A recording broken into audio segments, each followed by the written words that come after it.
So hello everyone and welcome to my channel. Today we are going to discuss 5 important things for fresh network engineers.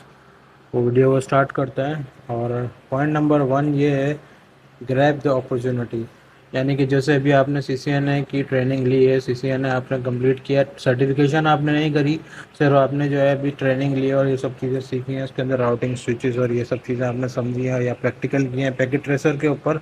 तो अभी आपकी CV में कोई IT से related इतना कोई ख़ास आपने एक्सपीरियंस लिखा नहीं है या है ही नहीं बिल्कुल भी IT से रिलेटेड, फ्रेश हैं आप एकदम। तो आपको जो भी अपॉर्चुनिटी मिलती है इंटरव्यू में आपको बुलाया जाएगा, तो आपने वो अपॉर्चुनिटी को अवेल करना है, उसको मिस नहीं करना है। ये सोच के कि सैलरी कम है, जगह दूर है, ऑफिस छोटा है, कंपनी बड़ी नहीं है, इस टाइप का कुछ भी आपने नहीं सोचना है। पहला जो है कि आपने जो भी आपको मिलती है आपकी फील्ड से रिलेटेड जॉब, आपने वो पकड़नी है, उसको छोड़ना नहीं है। वो कोई सी भी हो सकती है, वो नेटवर्क इंजीनियर की हो सकती है, वो जूनियर नेटवर्क इंजीनियर की हो सकती है, नॉक इंजीनियर की, junior knock engineer, system support engineer, network support engineer या IT assistant, internship, network assistant, network से रिलेटेड ही, यानी कि आपकी फील्ड से रिलेटेड ही होनी चाहिए। इस तरह के अलग अलग नाम उसमें हो सकता है।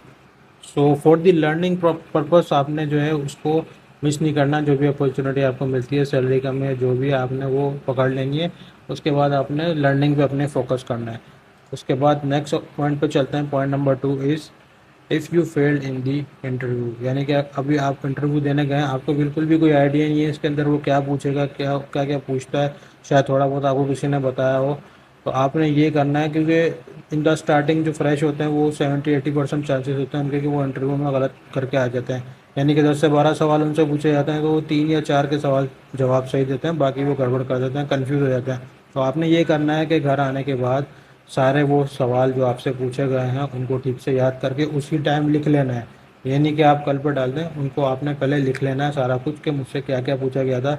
इससे ये होगा कि आप नेक्स्ट इंटरव्यू में जाएंगे तो आपको पहले से माइंड में होगा कि ये सवाल पूछे थे, हो सकता है मुझसे ये भी पूछे जाएँ। और क्योंकि ये चीज़ें इंपॉर्टेंट है जो उसमें मुझसे पूछिए, वो DHCP से रिलेटेड हो सकता है, वो रिप प्रोटोकॉल से हो सकता है रिलेटेड, OSPF के बारे में, वाइल्ड कार्ड के बारे में, EIGRP के बारे में, EIGRP के बारे में, STP, VPN, VTP, SSH, /24 के अंदर कितनी यूजेबल IPs होती हैं, /26 के अंदर यूजेबल IPs कितनी होती हैं, /27, वो इस तरह का सवाल भी हो सकता है।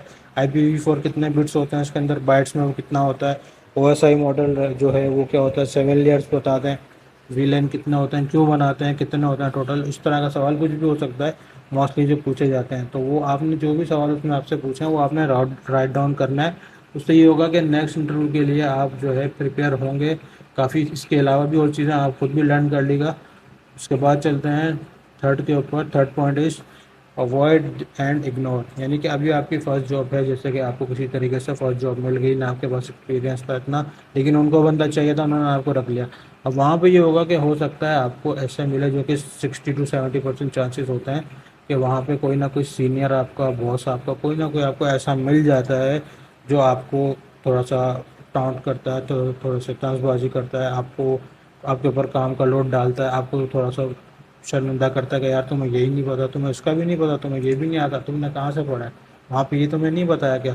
तो इस टाइप की चीज़ें होती हैं। यानी कि जो सीनियर होता है वो ज़्यादा ही ऊपर से आ रहा होता है आपको। तो आपको ये चीज़ को अवॉइड करना है, इग्नोर करना है एटलीस्ट 4 to 6 मंथ, जब तक आप सीख नहीं जाते, जब तक कि आपके पास इतना एक्सपीरियंस नहीं हो जाता कि आप किसी और कंपनी में जाके बता सकते हैं कि मैंने वहाँ पे काम किया और मुझे ये चीज़ें सारी आती हैं। उसके बाद नेक्स्ट पे चलते हैं। अगला जो है पॉइंट, फोर्थ नंबर, ये बहुत ज़रूरी है। इसमें ये है कि जब आपको जॉब मिल गई है, स्टार्टिंग की फर्स्ट जॉब या सेकंड जॉब जो भी मिली है, तो चीज़ों को राइट डाउन करते रहें। एक तो वो आपको अपनी पॉप के IPs वगैरह सब बताएंगे, एक्सेस बताएंगे किस तरीके से, तो वो सब चीज़ों को नोट डाउन करते रहें।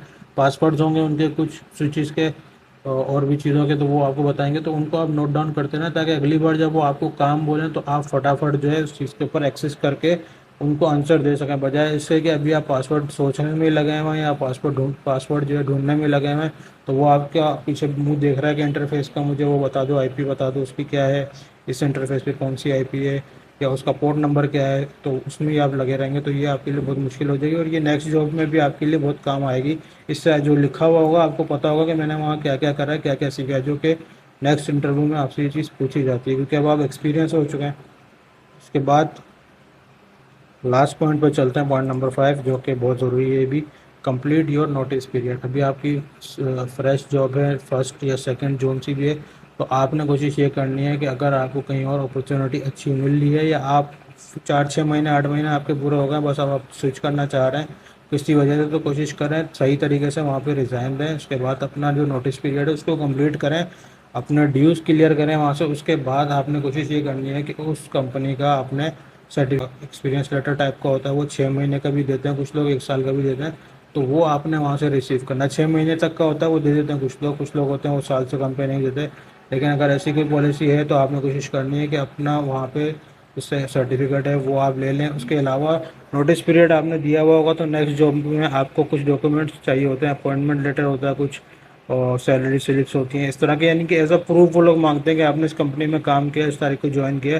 तो अगर आपने सही तरीके से नोटिस पीरियड वगैरह दे के और वहाँ पे छोड़ा होगा तरीके से, तो वो ये चीज़ें आपको वो प्रोवाइड करेंगे जो आपको आपको नेक्स्ट जगह पे काम आएगा बहुत अच्छे से, जो जिसमें आपको सैलरी ज़्यादा मिल रही हो, सब कुछ अच्छा हो रहा हो।